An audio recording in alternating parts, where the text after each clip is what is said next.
Hello, welcome to the Power Query Lecture Series by Tabs and Icons Consulting. In this module 14, we're going to look at how to clean dirty data and format them for report preparation in Power Query. My name is Karo Ezuzu. Now, let's look at the data we have. We have this data downloaded from a particular software into Excel for presentation of report. And we see here that the first row is sales. Now the various sales are separated by a comma. The next one is name, while the last one is location. Now what is happening is, if you look at location, we have Lagos first, and then in Lagos we have an officer there called Ekene, and his sales is 586. Now I get to make this video because a couple of days back I have to help a friend out who have similar problem, and I feel it's nice we look at this thing so that it can help some other users of Excel and Power Query. Now what is this guy supposed to do? Is to get this report and prepare this. This is his final report. So he takes hours to key in this column, and this column manually before preparing these two basic reports, the top 5 staff of the week and then the chart, the column chart. So let's see how Power Query will help us to achieve this much faster than spending 2-3 hours to do this report. Now, when you finish this, look at, we have another week 2, similar report comes in, and he has to also pass through those long process to prepare that. But with Power Query, let's see what we can do. First, I'm going to move this data to Power Query editor so that I can clean and analyze them there. So the first thing I'm going to do, I'm going to move this to Power Query. I click on data. I should actually have done this into a table, but I don't have to bother about that. Power Query will do that. So I'm just clicking straight to from table stroke range. Now I'm going to select the required range. I'm selecting these two. Now I've selected 2 columns, which is actually the whole column. The whole data, because the rest of the data is actually in column B. So I don't have to bother to take my column as header. I'm going to leave that place blank. Click OK, and then I move that straight to Power Query editor. Now this is my report in Power Query. I'll have to start my work now. First, I'm seeing some null rows here. That's empty rows. I have to first of all take off those rows. So I'm going to click on Home tab and get into the row group, and I say remove rows. What row am I taking out? I'm taking out all the blank rows. So I click on this, and then the blank rows have been taken out. Now I still have all this in one column. I need to now split these ones. So I'm going to click this row, come to split column, and I'm going to split by delimiter. Now if you notice this, there's a delimiter there, which is a comma. We already know what a delimiter is. A delimiter is simply an identified separator between text in a cell.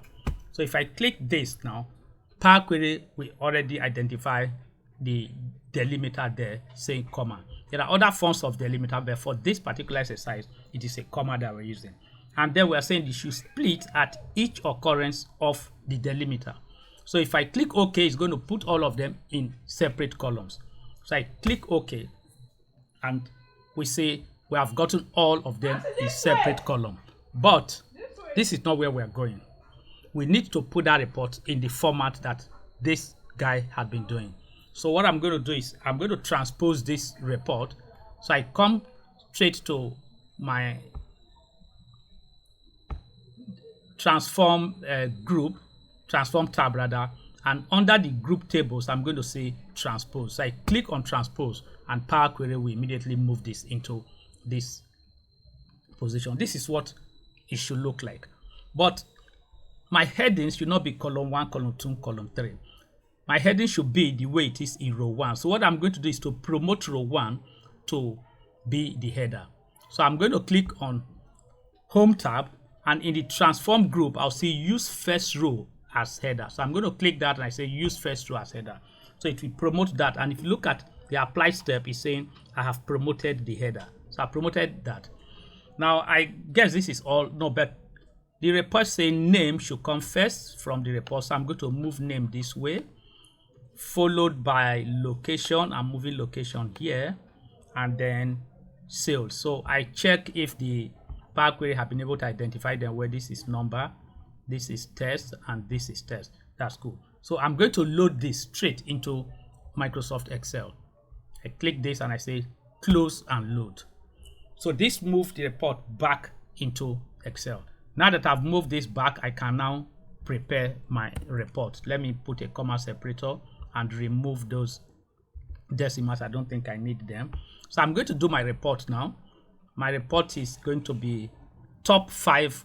So I type here top 5 staff of the week. Okay, top 5 staff of the week. That is my report title. Oh, what did I do? Okay, sorry. Top 5 staff of the week here. So this is my heading. I'm going to make it bold. Now, it should be something like serial number. Then I'll have the name. That's what we saw there. And then the sales. Okay. Let me make this column a bit wider because that's where names will be. And this is sales. Since we are told top 5, so I'm just going to have number 1, 2, 3, 4, and 5. Now I'm going to use a function that can actually bring the top 5, and I'm going to use the large function. So I'm going to say equal to large. It asks me for range, and I'm going to take the whole of this range. Now this is already a table, so I don't need to hold it fixed. It will just take it that way. I take a comma. It's asking me for k, which is what particular value I'm looking for. I'm looking for the first one, which is the highest one. I hit my OK button and I copy this down. So this is my top 5. Now I need to get the names of those top 5. If you have a lower version of Excel, you can use index and match, but I'm running with Microsoft 365, so XLOOKUP will come handy. So I'm going to use XLOOKUP to extract that name.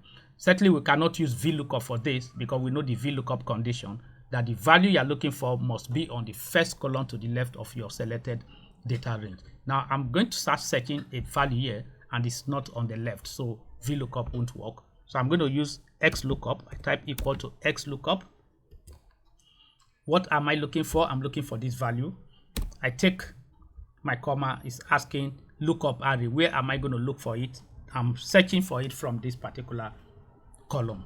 I take a comma, is asking me return array. What should it return? It should return a name from this column. And that's all I need. I hit my enter key and it's telling me the top person is Omolola. So I copied this down and this is my work. So I've done this. The next one is to plot the chart. I highlight the data range. I take Alt F1. We know Alt F1 will give us a column chart. So I've got to my column chart. I just need to do a little bit of fine tuning to the report. I'm going to make the bars a bit bigger. Okay, this is fine.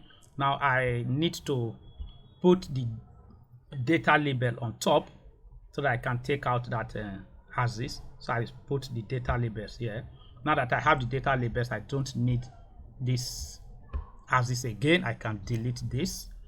Now I also don't like putting grid lines. Actually, when you're doing charts, especially dashboard reporting, don't put grid lines. So I've removed my grid lines and then I'm just trying to make my chart look fine, make it a little bit bigger. So this is my chart.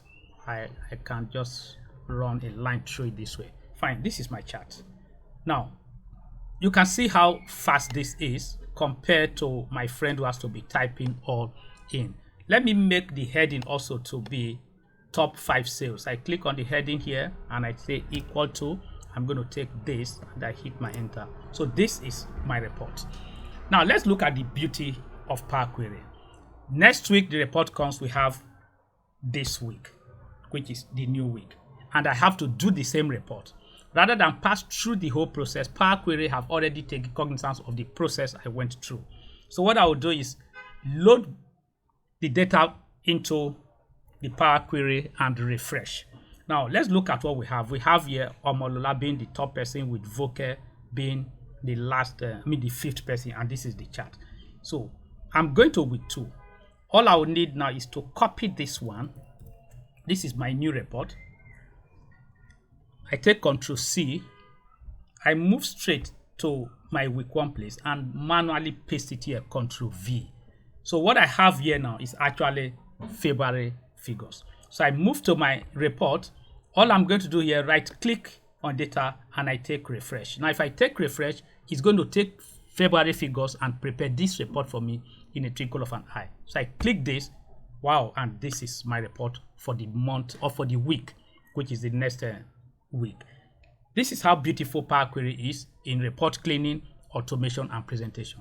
Thank you very much for listening. In further videos, we're going to see much more of what Power Query can do. Bye-bye.